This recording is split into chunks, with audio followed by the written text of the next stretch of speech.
اے اہل فلسطین ہمیں معاف کر دو، ہمیں معاف کر دو اے اہل فلسطین۔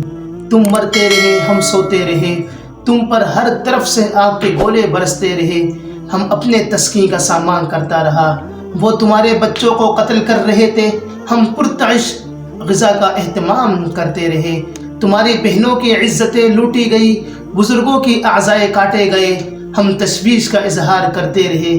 تم چیختے رہے، چلاتے رہے، ہم تمہارے ساتھ ہیں، بس یہی صدا لگاتے رہے۔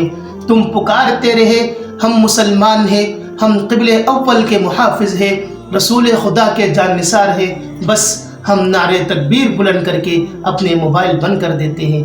ہمیں معاف کر دو اے اہل فلسطین، ہم ناکام ہو گئے۔ مسلم ریاستوں کے سارے حکمران ناکام ہو گئے۔ کیا یہ منظر کربلا کا سا نہیں ہے؟ ہمیں معلوم تھا، ہمیں معلوم ہے کون ظالم ہے کون مظلوم ہے، لیکن ہم خاموش ہیں۔ اس وقت بھی طاقت کے آگے مسلمانوں نے سر جھکائے تھے، لیکن مؤمنین نے اپنے سر کٹوائے ہیں۔ کیا آج یہ منظر وہ نہیں ہے؟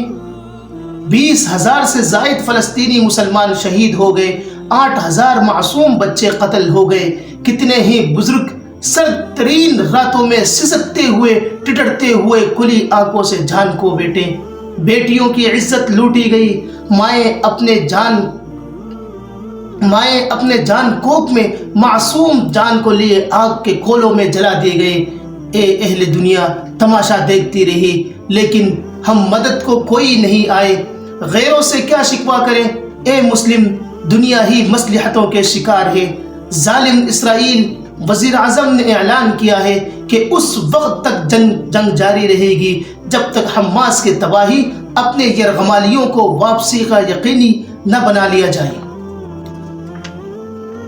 اسرائیل نے سلامتی کونسل میں جنگ بندی کی مطالبے کو بار بار ویٹو کرنے پر امریکہ کا شکریہ ادا کیا اور سارے مسلم دنیا کو بتایا کہ ہمارے خلاف وہ سب ایک ہیں۔ آج جو مسلمان ریاست پرسکون ہے نا، وہ مرنے والے فلسطینی ہیں۔ وہ شام، وہ عراق، وہ برما، وہ افغانستان کو یاد رکھے، یہ آگ کبھی بھی کسی بھی گلے کا ہار بن سکتی ہے۔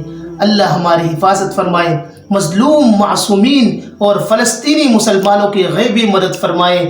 ابرہا لشکر سے لڑنے کے لیے اللہ تعالیٰ نے ابابیل کے پرندوں کو بھیجا تھا۔ اللہ تعالیٰ فلسطینی معصوم مسلمانوں کی حفاظت کے لیے بھی ابابیل کے پرندے بھیجے، یا ہم مسلمانوں کو ابابیل سے بھی زیادہ طاقت دے دے۔ اللہ تعالیٰ ہمارے حامی و ناصر ہو۔